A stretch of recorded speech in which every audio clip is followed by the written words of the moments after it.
ओम नमो भगवते वासुदेवाय। अतः नवमो अध्याय। ब्रह्मा जी के द्वारा भगवान की स्तुति। ब्रह्मोवाच या तो असि मेऽद्यः सुचिरान्ननु देवाजां न ज्ञायते भगवतो गतिरित्यवध्यं नान्यत्वदस्ति भगवान्नपि तन्न शुद्धं मायागुणव्यतिकराद्धृदुर्भुविर्भासि रूपं त्यदेतदवबोधरसोदेन शश्वन्यव्रतः तमसः सदनुग्रहाये आदौ गृहीतमवतारशतेकबीजं यन्नाभिपदं भवनादहमाविरासम् नातः परं परं यद्भवतः स्वरूपमानन्दमात्रं विकल्पमविद्रवचः पश्यामि विश्वसृजमेकं विश्वमात्मन् भूतेन्द्रियात्मः कमदस्तोपाशितोऽस्मि। ब्रह्मा जी ने कहा, प्रभु, आज बहुत समय के बाद मैं आपको जान सका हूँ। अहो, कैसे दुर्भाग्य की बात है कि देहधारी जीव आपके स्वरूप को नहीं जान पाते। भगवान, आपके सिवा और कोई वस्तु नहीं है। जो वस्तु प्रतीत होती है वह भी स्वरूपतः सत्य नहीं है, क्योंकि माया के गुणों के शुभित होने के कारण केवल आप ही अनेकों रूपों में प्रतीत हो रहे हैं। देव, आपकी चित्त शक्ति के प्रकाशित रहने के कारण अज्ञान आपसे सदा ही दूर रहता है। आपका यह रूप आपके नाभि कमल से मैं प्रकट हुआ हूँ। सैकड़ों अवतारों का मूल कारण है। इसे आपने सत्पुरुषों पर कृपा करने के लिए ही पहले प्रकट किया है। परमात्मन, आपका जो आनंद मात्र वेद रहित अखंड तेजों में स्वरूप है, उसे मैं इससे भिन्न नहीं समझता। इसलिए मैंने विश्व की रचना करने वाले होने पर भी विश्वातीत आपके इस अद्वितीय रूप की ही शरण ली है। यही संपूर्ण भूत और इंद्रियों का भी अधिष्ठान है। तद्वाइदं भुवन मंगल मंगलाय ध्याने स्महनो दर्शितं तावपासकानां तस्मै नमो भगवते अनुविदेम तुभ्यं यदो यो अनावृतो नरक भाग भर सत्य प्रसंगे प्रसंडंगे ये तो त्वदीये चरणाम्बुज कोशगंधं जिघ्रन्ति कर्णविवरे श्रुतिमातनीतं भक्त्या गृहीत शरणा परया च तेषां नापेशिनाथ हृदयाम्बुरुहात्मस्वपुषाम् तावद्भयं दमनहे सुहन्निमित्तः शोकः स्पृहा परिभवो विपुलश्च लोभः तावन्न ममेत्यः सद्वग्रह आर्तिमूलं यावन्न तेहडग्रहमभयं प्रवीणीति लोकः देवेन ते हतधियो भवतः प्रसंगातः सर्वासुभोपशमनाद्रिविमुखेन्द्रियाये कुर्वन्ति कामसुखलेशलवाये दीना लोभाभिभूतमनसो अकुशलानि शश्वत्। हे विश्व कल्याण में मैं आपका उपासक हूँ। आपने मेरे हित के लिए ही मुझे ध्यान में अपना यह रूप दिखाया है। जो पापात्मा विषयाशक्त जीव है वे ही उसका अनादर करते हैं। मैं तो आपको इसी रूप में बार बार नमस्कार करता हूँ। मेरे स्वामी, जो लोग वेद रूप वायु से लाई हुई आपके चरण रूप कमल कोश की गंध को अपने कर्णपुटों से ग्रहण करते हैं, उन अपने भक्तजनों के हृदय कमल से आप कभी दूर नहीं होते, क्योंकि वे पराभक्ति रूप डोरी से आपके पाद पद्मों को बांध लेते हैं। जब तक पुरुष आपके अभयप्रद चरणारविंदों का आश्रय नहीं लेता, तभी तक उसे धन, घर और बंधुजनों के कारण प्राप्त होने वाले वह शोक, लालसा, दीनता और अत्यंत लोभ आदि सताते हैं। और अभी तक उसे में मेरेपन का दुराग्रह रहता है, जो दुख का एकमात्र कारण है। जो लोग सब प्रकार के अमंगलों को नष्ट करने वाले आपके श्रवण कीर्तन आदि प्रसंगों से इंद्रियों को हटाकर लेश मात्र विषय सुख के लिए दीन और मन ही मन लालायत होकर निरंतर दुष्कर्मों में लगे रहते हैं, उन विचारों की बुद्धि देव ने हर ली है। शुत्रतत्रे धातु विरिमा मुहुर्द्रियमानः शीतोष्णवात वर्षेरितरेतराशः कामाग्निनाच्युतरुषा च सुहृदो वरेण सम्पश्यतो मनोरुग्रं सीदते मे यावत् पृथक्त्वदमीदमात्मन् इन्द्रियार्थमायाबलं भगवतो जनेर्ष पश्येत् तावन्न संसृतिरसो प्रतिसंक्रमेत् व्यर्थापि दुःखनिर्वाहं व्यहति गिर्यार्था अहन्या प्रतार्तकरणानि निःशयाना नानामनोरथधिया क्षणमग्निनिद्रा देवा हतार्थरचना ऋष्योरपि देव युष्मत् प्रसंगविमुखा इहे संसरन्त त्वं भावयोगपरिभावेत हत्र सरोजहास्ये श्रुतेक्षे तपथो ननुनाथ पूषां यद्दद्या चारुगाये विभावयन्ति तत्तद्रपो प्रणयसे सदनुग्रहाय। अच्युत उरुक्रम इस प्रजा को भूख प्यास वात पित्त कफ सर्दी गर्मी हवा वर्षा से परस्पर एक दूसरे से तथा कामाग्नि और दुसह क्रोध से बार बार कष्ट उठाते देखकर मेरा मन बड़ा खिन्न होता है। स्वामी, जब तक मनुष्य इंद्रिय और विषय रूपी माया के प्रभाव से आपसे अपने को भिन्न देखता है, तब तक उसके लिए संसार चक्र की निवृत्ति नहीं होती। यद्यपि यह मिथ्या है, तथापि कर्मफल भोग का क्षेत्र होने के कारण उसे नाना प्रकार के दुखों में डालता रहता है। देव, औरों की तो बात ही क्या है, जो साक्षात मुनि है वे भी यदि आपकी कथा प्रसंग से विमुख रहते हैं तो उन्हें संसार में फंसना पड़ता है। वे दिन में अनेक प्रकार के व्यापारों के कारण क्षिप्त रहते हैं, रात्रि में निद्रा में अचेत पड़े रहते हैं। उस समय भी तरह तरह के मनोरथों के कारण क्षण क्षण में उनकी नींद टूटती रहती है तथा देववश उनकी अर्थ सिद्धि के सब उद्योग विफल होते रहते हैं। नाथ, आपका मार्ग केवल गुण श्रवण से ही जाना जाता है। आप निश्चय ही मनुष्यों के भक्ति योग के द्वारा परिशुद्ध हुए हृदय कमल में निवास करते हैं। पुण्य श्लोक प्रभु, आपके भक्तजन जिस जिस भावना से आपका चिंतन करते हैं, उन साधु पुरुषों पर अनुग्रह करने के लिए आप वही वही रूप धारण कर लेते हैं। नाति प्रसिद्धति तथोपचितोपचारेराराधितः सुरगणे हृदये बद्धकामे यत्सर्वभूतदेया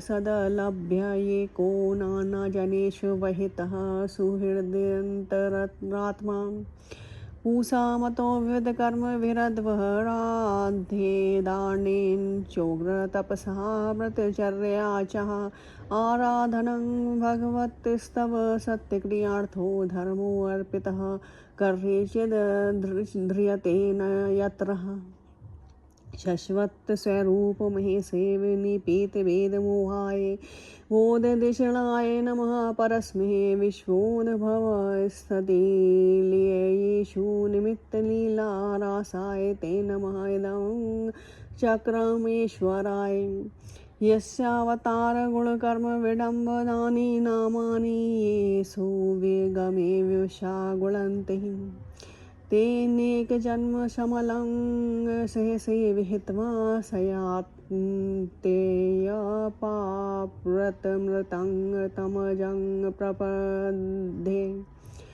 भगवान, आप एक हैं तथा संपूर्ण प्राणियों के अंतकरणों में स्थित उनके परम हितकारी अंतरात्मा है। इसलिए यदि देवता लोग भी हृदय में तरह तरह की कामनाएं रखकर भांति भांति की विपुल सामग्रियों से आपका पूजन करते हैं, तो उससे आप उतने प्रसन्न नहीं होते जितने सब प्राणियों पर दया करने से होते हैं।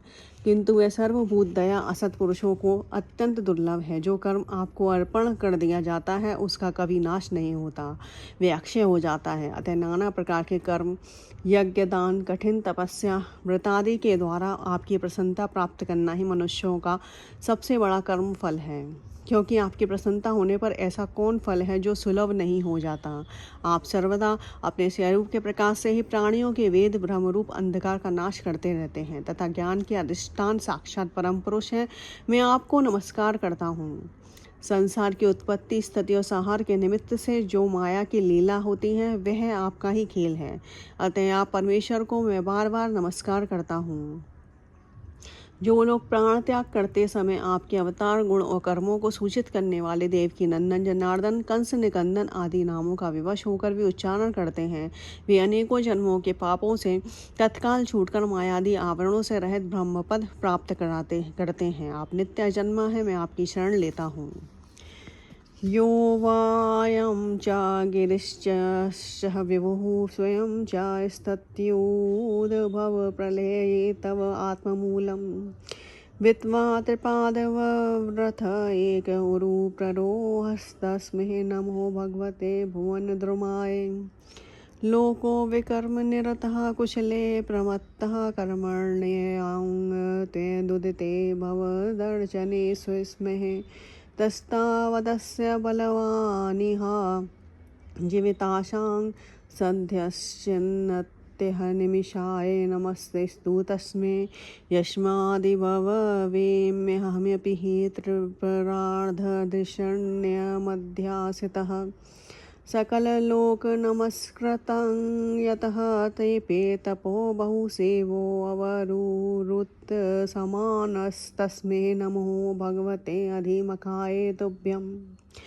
तिर्यडं मनुष्य विबुधादिषु जीवयोनिष्वात्ममेच्छयात्मः कृतसेतु परिप्सयाः धीमे निरस्तरतिरण्यवरुणदेहे तस्मै नमो भगवते पुरुषोत्तमाय। भगवान, इस विश्व वृक्ष के रूप में आप ही विराजमान हैं। आप ही अपनी मूल प्रकृति को स्वीकार करके जगत की उत्पत्ति, स्थिति और प्रलय के लिए मेरे अपने और महादेव जी के रूप में 3 प्रधान शाखाओं में व्यक्त हुए हैं और फिर प्रजापति एवं मनु आदि शाखा प्रशाखाओं के रूप में फैलकर बहुत विस्तृत हो गए हैं। मैं आपको नमस्कार करता हूँ। भगवान, आपने अपनी आराधना को ही लोगों के लिए कल्याणकारी स्वधर्म बताया है, किंतु वे इस ओर से उदासीन रहकर सर्वदा विपरीत निषिद्ध कर्मों में लगे रहते हैं। ऐसी प्रमाद की अवस्था में पड़े हुए उन जीवों की जीवन आशा को जो सदा सावधान रहकर बड़ी शीघ्रता से काटता रहता है, वह बलवान काल भी आपका ही रूप है। मैं उसे नमस्कार करता हूँ। यद्यपि मैं सत्यलोक का अधिष्ठाता हूँ, जो 2 परार्ध पर्यंत रहने वाला और समस्त लोगों का वंदनीय है, तो भी आपके उस काल रूप से डरता रहता है। उससे बचने और आपको प्राप्त करने के लिए ही मैंने बहुत समय तक तपस्या की है। आप ही अधियज्ञ रूप से मेरी इस तपस्या के साक्षी हैं। मैं आपको नमस्कार करता हूँ। आप पूर्ण काम हैं। आपको किसी विषय सुख की इच्छा नहीं है, तो भी आपने अपनी बनाई हुई धर्म मर्यादा की रक्षा के लिए पशु पक्षी, मनुष्य, देवता आदि जीव योनियों में अपनी ही इच्छा से शरीर धारण कर अनेकों लीलाएं की हैं। ऐसे आप पुरुषोत्तम भगवान को मेरा नमस्कार है। यो विद्ययानुपहतोऽपि दशार्थवृत्त्या निद्रामवाह टठरीकृतलोकयात्रः अन्तर्जले अहि काशीपुष्पर्शानुकूलं भीमो निर्मालिनी जनस्य सुखं विव्रहणवन् यन्नाभिपदमं भवनादहमासमीड्यः लोकत्रयोपकरणो यदनुग्रहेण तस्मै नमस्तोदरस्थभवाय योगनिद्रावसानविकसन्नलिनेक्षणाय सोऽयं समस्तजगतां सुहृदेक आत्मा सत्त्वेन यन्मृडयते भगवान् भगेन तेनेव मे दृशमनुस्पर्शताद्यथाहं स्त्रस्यामि पूर्ववदिदं प्रणतप्रियोऽसौ। एष प्रपन्नवरदो रम्यात्मः शक्तिः यद्यत्यः करिष्यति गृहीत गुणावतारं। तस्मिन् स विक्रमिदं सृजतोऽपि चेतोरुज्जयेत् कर्म शमलं च यथा विजिह्यायाम्। प्रभु, आप अविद्या, अस्मिता, राग, देश और अभिनिवेश पांचों में से किसी के भी अधीन नहीं है। तथापि इस समय जो सारे संसार को अपने उदर में लीन कर भयंकर तरंगमालाओं से विक्षुब्ध प्रलयकालीन जल में अनंत विग्रह की कोमल सैया पर शयन कर रहे हैं, वह पूर्व कल्प की कर्म परंपरा से श्रमित हुए जीवों को विश्राम देने के लिए ही हैं। आपके नाभि कमल रूप भवन से मेरा जन्म हुआ है। यह संपूर्ण विश्व आपके उदर में समाया हुआ है। आपकी कृपा से ही मैं त्रिलोकी की रचना रूप उपकार में प्रवृत्त हुआ हूँ। उस समय योग निद्रा का अंत हो जाने के कारण आपके नेत्र कमल विकसित हो रहे हैं। आपको मेरा नमस्कार है। आप संपूर्ण जगत के एकमात्र सुहृदय आत्मा हैं तथा शरणागतों पर कृपा करने वाले हैं। अतः अपने जिस ज्ञान और ऐश्वर्य से आप विश्व को आनंदित करते हैं, उसी से मेरी बुद्धि को भी युक्त करें, जिससे मैं पूर्व कल्प के समान इस समय भी जगत की रचना कर सकूं।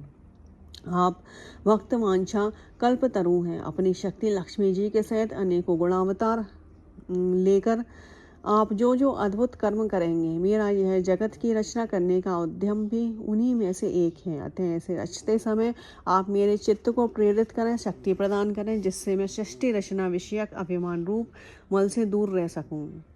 नाभि हृदयादेह सतोऽम्भसि यत्र पूषो विज्ञान शक्तिरहमासमनंत शक्तिः रूपं विचित्रमिदमस्य विवृण्यवतो मे मारिदि शिष्ट निगमस्य गिरां विसर्गः। सोऽसावधभ्रकरुणो भगवान् विवृद्ध प्रेम स्मृतेन नैनामुरुहं विजृम्भन्। उत्थाय विश्वविजयाय च नो निषादं मध्यव्यः गिरापनयतात्मपुरुषा पुराणा। मैत्रेय उवाच। स्वयंभवं निशाम्येवं तपो विद्यासमाधिः यावन्मनोवचः स्तुत्वः विरामसः खिन्नवतः। अथाभिप्रेतमन्ववीक्ष्य प्रमाणो मधुसूदनः विषण्णचेतसं तेन कल्पव्यतिकरां भवसा। लोकसंस्थानविज्ञान आत्मनः परिखिध्यतः तमाहागाथया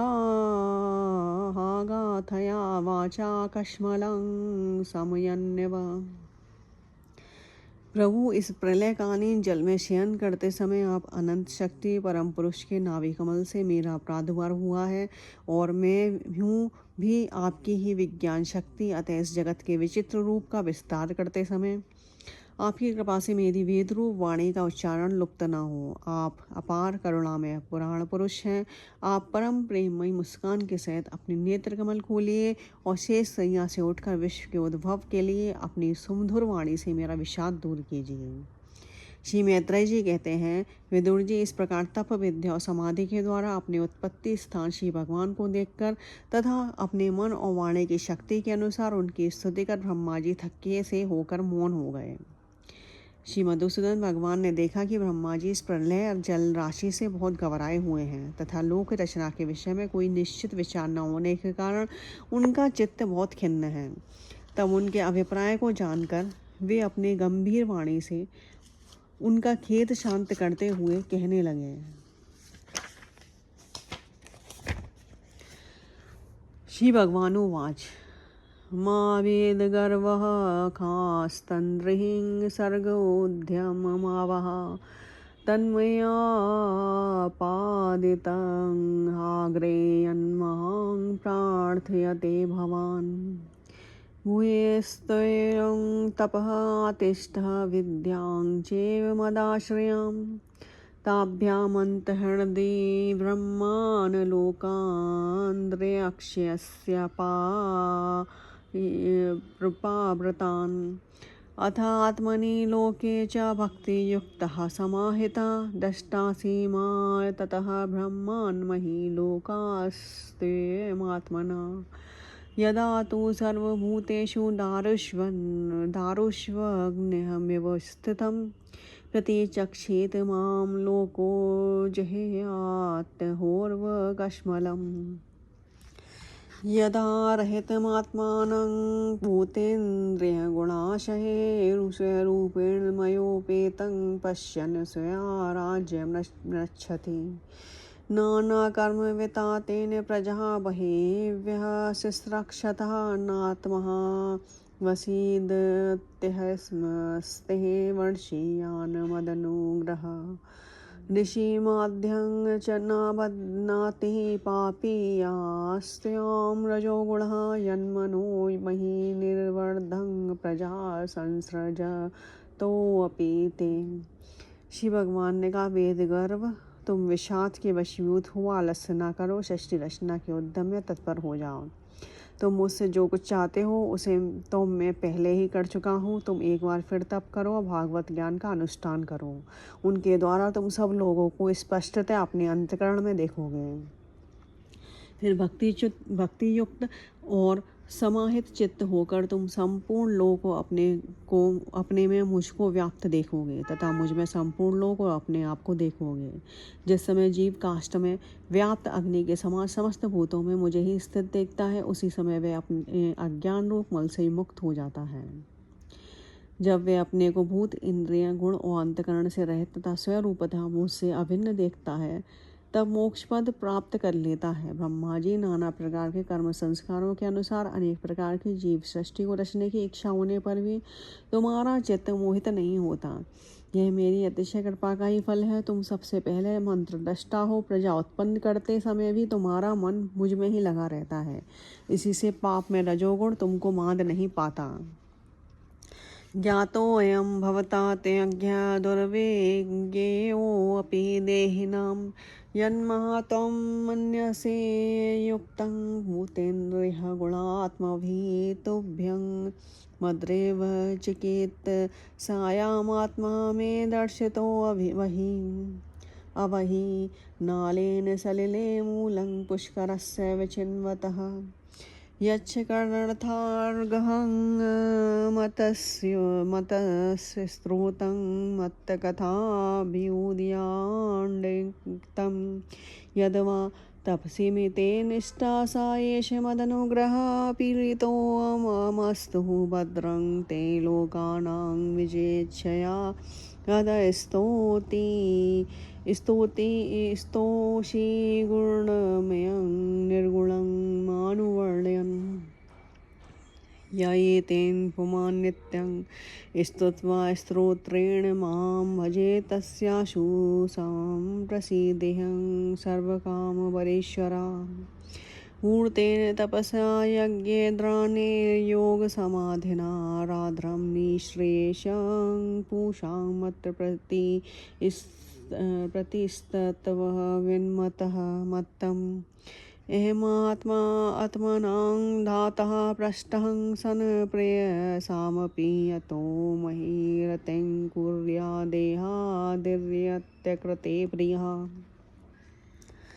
तुम मुझे भूत, इंद्रिय, गुण और अंतकरण से रहित समझते हो। इससे जान पड़ता है कि यद्यपि देहधारी जीवों को मेरा ज्ञान होना बहुत कठिन है, तथापि तुमने मुझे जान लिया है। मेरा आश्रय कोई है या नहीं, इस संदेह से तुम कमल नाल के द्वारा जल में उसका मूल खोज रहे थे। सो मैंने तुम्हें अपना यह स्वरूप अंतकरण में ही दिखलाया है। प्यारे ब्रह्मा जी, तुमने जो मेरी कथाओं के व्यव से युक्त मेरी स्तुति की है और तपस्या में जो तुम्हारी निष्ठा है, वह भी मेरी ही कृपा का फल है। लोक रचना की इच्छा से तुमने सगुण प्रतीत होने पर भी जो निर्गुण रूप से मेरा वर्णन करते हुए स्तुति की है, उससे मैं बहुत प्रसन्न हूँ।